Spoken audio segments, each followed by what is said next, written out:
So Bob Brown is ramping up the pressure on mining companies just before the Greens take over the crucial balance of power in the upper house. Mitch Hooke is the CEO of the Minerals Council of Australia and he joins me now from Canberra. So Mitch Hooke, what's your reaction to Senator Brown's costings? Oh, their projections.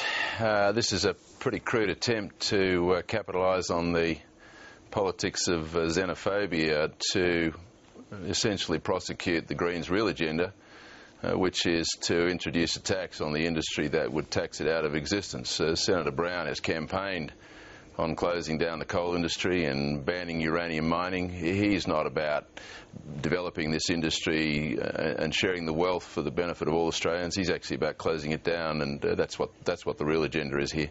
But do you dispute his figures? 83% of the mining industry is owned by overseas interests. $50 billion in profits will be sent offshore over the next 5 years. Do you have a problem with the numbers? Yeah, the numbers are all wrong. They're projections. The bottom line is that these companies are globally diversified, globally operated companies. It's where the economic activity is that's really important.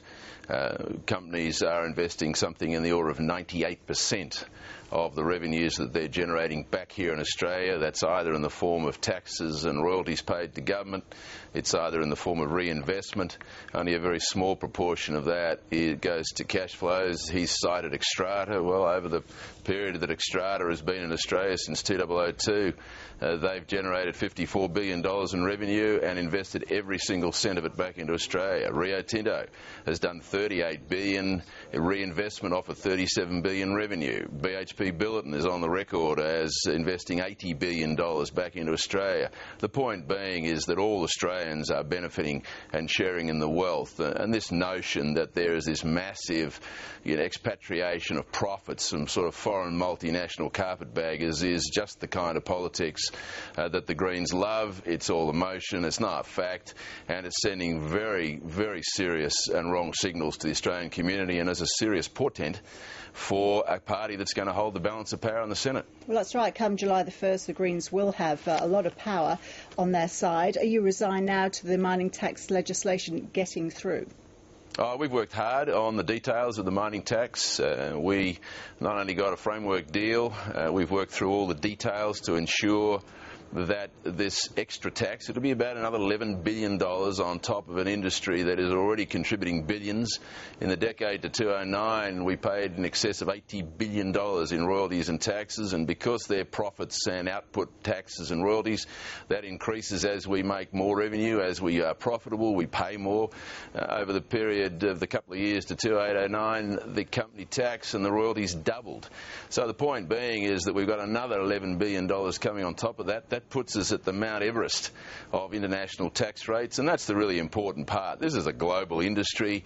It will deploy its capital where it can strategically do so. Australia doesn't have a moratorium, doesn't have a monopoly, I should say, on natural resource endowment. We've only got 6% of the world's coal reserves, even though we're the largest black exporter. The point being is that companies will invest where they can get the best returns, and they will invest in Australia because we do it well, but not while ever we've got sovereign risk escalating on account of these ridiculous policies from the Greens. But at what point would big mining companies decide to pull out of the country? I'm talking about percentage return on expenditure. When do the numbers not add up?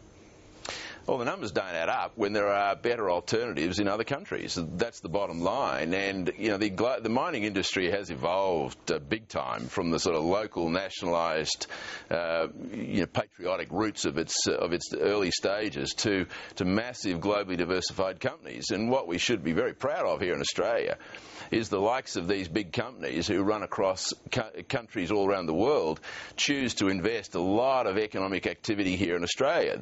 That's what we ought to be about, and there's a lot of Australians who are shareholders directly or through superannuation funds, people who supply the industry goods and services. There's 750,000 people who actually are directly and indirectly employed by the industry, and Australians as a whole would know that over 50% of our export revenue is generated by this industry. That's not a bad platform for taking us through the global financial crisis and continuing to grow the economy. That's what we ought to be celebrating, not this sort of politics of xenophobia that would see a punitive tax visited on the industry that would in fact cause companies to think about their investments in Australia. Mitch Hooke, thank you.